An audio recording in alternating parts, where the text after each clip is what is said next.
Здравейте, аз съм Йордан Коянчев, човекът, който пише в този блог. Освен теми като личностно развитие, възприятие, фантазии и редица други, които неведнъж съм споменал в блога си, също така се интересувам и от финанси и по-специално финансови пазари. Това лято имах удоволствието да бъда стажант в един голям български финансов посредник и като такъв ми бе поставена задачата да изготвя проект на темата, която виждате. Тя е What's Hot на финансовите пазари за периода 2012-2013 година. Това е моят сектор. Секторът на енергията. Поне това е начинът, по който аз го виждам. Като една огромна съвкупност от звезди, като галактика от акции. И някъде там е моята акция, тази, която аз търся. Но въпросът е как сред това многообразие тя да бъде отличена. Отговорът според мен е, като не се разчита само на един вид анализ. Това е причината, поради която аз съм използвал три. Технически, фундаментален и като отделен вид съм разгледал и анализът на финансовите показатели. Също така, мисля, че ключ към успешният избор е използването на топ-даун подходът. Всъщност това е и структурата, по която ще протече настоящата презентация. Отначало ще аргументирам накратко изборът си на сектор, след което ще разгледам отделните индустрии в секторът, като за тях ще представя резултатите от фундаменталния технически и финансовият анализ. С помощта на същите видове анализ ще аргументирам и изборът си на конкретна фирма, конкретна акция всъщност от ядрената енергия. И така, избрах секторът на енергията поради редица причини, като най-основните след тях са това, че това е секторът, който показва най-добра възвръщаемост за период от една година към днешна дата. Той побеждава пазарът S&P 500 с 16,3%.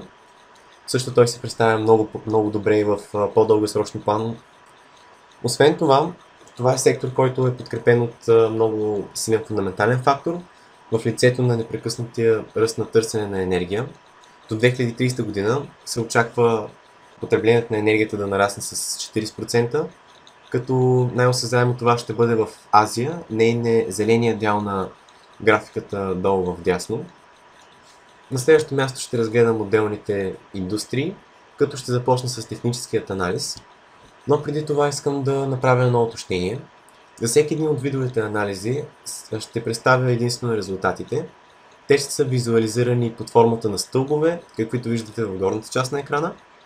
Зеленият цвят означава добри резултати, червеният съответно негативни. И колкото по-високи са стълбовете, толкова по-голяма тежест имат резултатите, които анализът е дал. И така, каква е техническа картина? Графиката представя възвръщаемостта на отделните сектори, на индекси, които следят тези сектори, за период от една година. Със синьо означена зелената енергия и виждаме, че нейното представяне всъщност е най-лошо. Това е енергия, която всъщност не е показала и добро възстановяване след икономическата криза от 2008 година. Причините за това ще разгледам малко по-късно. Ситуацията при изкопаемите горива е по-различна. Това е енергията, която приключва с най-добра възвръщаемост за разглеждания период, като би останалите три вида енергии. И имаме една много интересна ситуация при ядрената енергия. Месеци наред тя е била тази, която се е представила най-добре, докато не се случи земетресението от 11 марта тази година. Последвалите аварии в Фукушима 1, 2 и 3 създадоха паника в този сектор и бяха разпродадени много акции. И виждаме, че в крайна сметка секторът е приключил на второ място в нашата класация. Относно фундаментът на отделните индустрии, ще започна с изкопаемите горива. Тук отново резултатите са позитивни, макар и не толкова колкото при техническата картина. Най-важното, което трябва да се отбележи е, че това е индустрия, с която човечеството е дълбоко обвързано. До каква степен усетихме и тук в България, когато последните седмици се заговори за отнемане лиценза на Лукойл. Съответно се появиха страхове, че ще бъдат спрени полети в летищата, поради липса на гориво, дори БДЖ и редица други. Също така това е и секторът с най-големите мултинационални корпорации с капитализация от стотици милиарди долари. И цената на петрола при повечето прогнози се очаква да расте следващите години. В същото време обаче Това е индустрия, която определено не се радва на подкрепата на екоактивисти и на общественото мнение поради проблеми като глобалното затопляне. Също така удобните залежи в бъдеще ще бъдат все по-голяма рядкост, което налага извличането на горивото от по-неефективни и скъпоструващи начини, като например катрални пясъци. И наскоро трябваше да си има предвид и ситуацията в Либия. С течение на времето нещата там се успокоиха.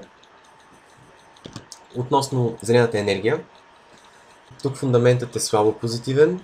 Това е енергия, която определено има много голям потенциал. Радва се на общественото одобрение и нейното най-голямо предимство е правителствената подкрепа, т.е. субсидиите, които правителствата на САЩ и Европа най-вече отделят за нейното развитие. Това е нейно най-голямо предимство, поне така е било в миналото. Но това, което научих, аз вярвам, че сега то се превръща в нейн недостатък. Това е така, понеже на дневен ред излизат проблемите с държавния дълг на САЩ и на Европа, които са традиционно двигателите на този вид индустрия. И бюджетните икономии не позволява на тази индустрия да се развива до този момент. И точно поради тази държавна намеса и като цяло неефективността на тази индустрия, за момента липсва свободен пазар. Така че в краткосрочен период не мисля, че ще наблюдаваме осезаем ръст на акциите на компании от този вид енергия. При ядрената енергия ситуацията е силно позитивна. Фундаментът тук е изключително силен, понеже това е енергия, която е ефтина и се произвежда с много големи мащаби. Също така тя е много добро средство за борба с въглеродните емисии. Тя се справя по-добре дори от зелената енергия поради мащабите си. Също така, много силен фундаментален фактор е непрекъснато растящият брой на атомните електроцентрали по света. Този ръст е много осезаем в Китай, където на фона на 14 опериращи атомни реактора в момента се строят 26, 52 са планирани да се строят и 120 са предложени. Тоест, наблюдаваме един бум в ядрената енергия в Китай. 22% от уранът в днешното време се добива от демилитаризирани оръжия след края на Студената война или пък складване на уран отново с военни цели. Това са не до там ефективни начини за добиване на уран и скоро ще се изчерпат и останалите 22% трябва да бъдат запълнени от фирмите, които се занимават с добив на уран. Това предлага съответно ръст на техният пазар. Този ръст вече се усеща в последните няколко години. Отново прогнозите, също както и при петрола, са за повишение на цената на основната суровина на индустрията. Все пак, за да бъдем обективни, трябва да споменем и негативните фактори. Най-сериозният такъв е страхът, който се появи след земетресението в Япония от 11 марта тази година. Както вече обясних, това доведе до спад на акциите на много от компаниите от тази индустрия. Това доведе и до реални действия при някои държави, някои правителства. Германия заяви, че до 2022 година ще се откаже от своите реактори, което повдига въпроса дали други държави няма да я последват. До този момент ситуацията при ядрената енергия бе силно позитивна. Какво става обаче, ако прибавим резултатите от финансовият анализ? Виждаме, че при изкопаемите горива отново наблюдаваме висок зелен стълб. Това е така, понеже много от основните показатели са над средното за пазарът, над средното за S&P 500. При зелената енергия може да е очаквано, там резултатите са негативни. И какво става при ядрената енергия? Наблюдаваме един висок червен стълб. Всъщност, това е моментът, в който разбираме, че не всичко при тази енергия е толкова розово, в нашия случай толкова зелено. Зад този стълб определено се крие проблем, който, ако искаме да се придържаме към избора си на фирма от нея, трябва проблемът да бъде дефиниран, да бъде разгледан и по възможност да се даде решение за него. Това е причината, поради която се задълбочих повече в този вид анализ и резултатите от частта, в която се пролича проблемът, съм представил под формата на heatmap. Зеленият цвят отново е позитивен, червеният негативен, като колкото по-ярък е цветът, толкова по-голямо е отклонението на стойността на показателят от средното за пазарът. И така, какво виждаме при уранодобивната индустрия? Много добри стойности на показателят Price to Book, подкрепени с 5 годишен ръст на продажбите, логично е да очакваме и добри стойности за показателят Price to Sales. Това обаче не е така. Виждаме, че всъщност те са около 10 пъти по-лоши от тези на пазарът.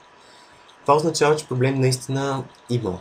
И най-често той може да се търси в задлъжнялостта на фирмите или в управлението на разходите.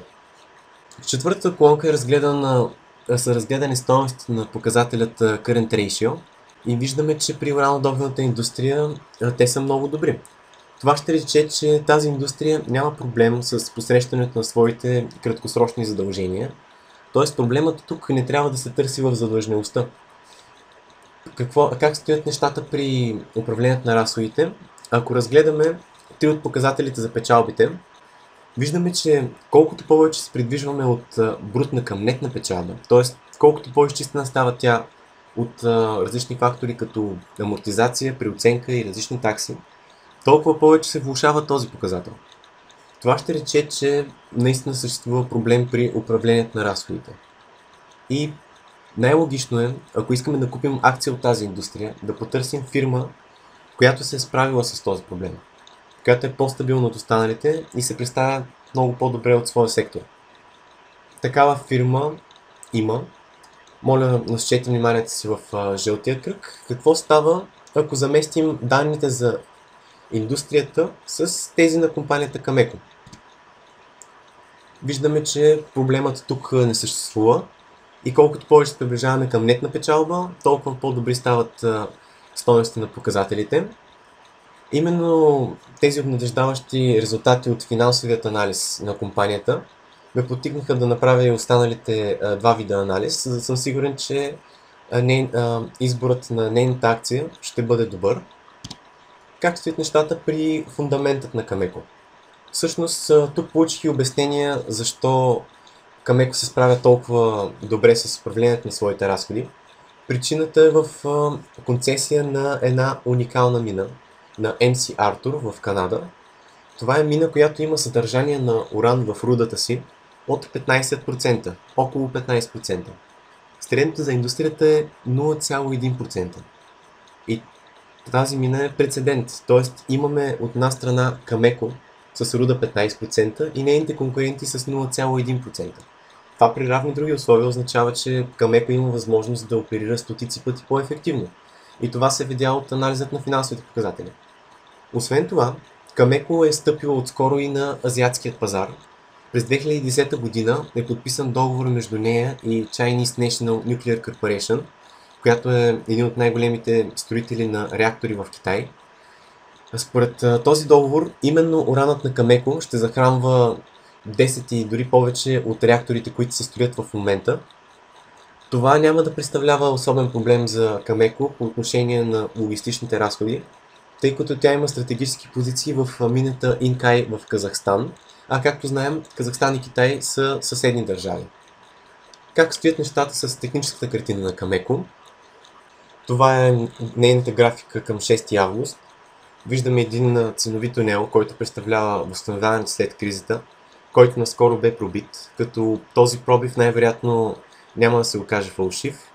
Това е така поради поведението на MACD индикаторът, неговите отрицателни стойности, по-ниски дана, също и поради кендъл формацията, която се вижда долу в дясно. Тогава предположих, че цената ще намери подкрепа следващите дни, седмици на нивата около 20 или 10 долара. Това, освен че са психологически числа, са нива, където цената и преди е спирала. И в действителност сега цената на акцията е около 21,2 долара.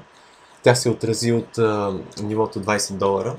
Като предстои да разберем дали тя ще го тества повторно, дали ще го пробие. Ако това стане, трябва да се оглеждаме за покупки около 10 долара на акция.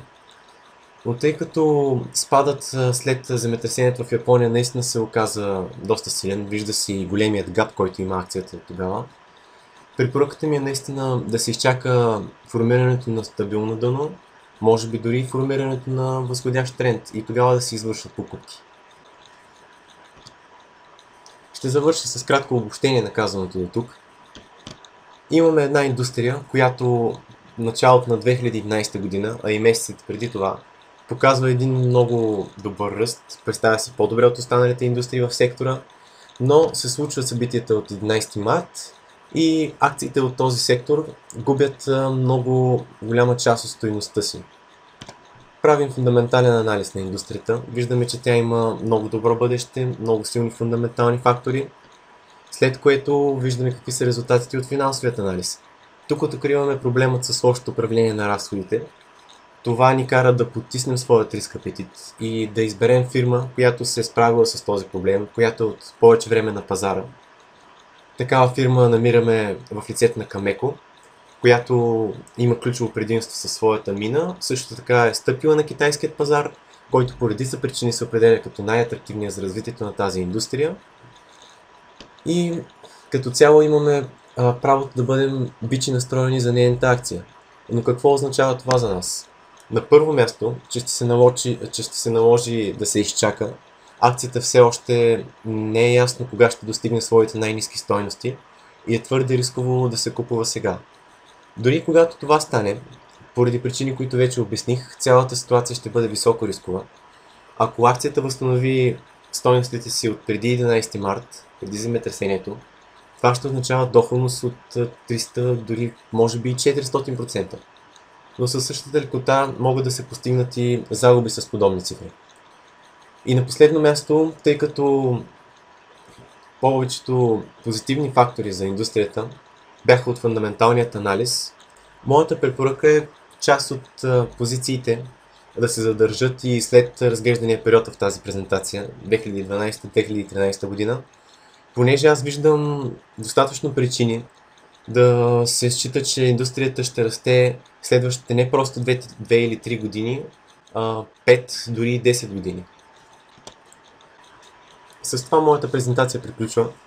За съжаление нямах възможност да я представя на живо пред много от вас, но ако имате някакви въпроси, чувствайте се поканени да ми ги изпратите на имейлът. Той е посочен в статията, в която видяхте за тази презентация.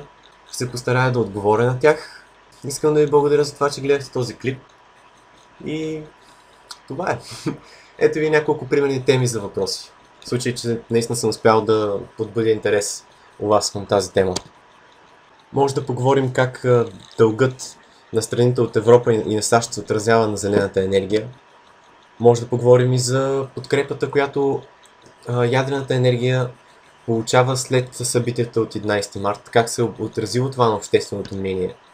Също така и за тази ситуация, която ви обясних, за 22% от уранът, който се добива от неефективни източници, или пък за бумът на ядрената енергия в Китай, Индия и Русия.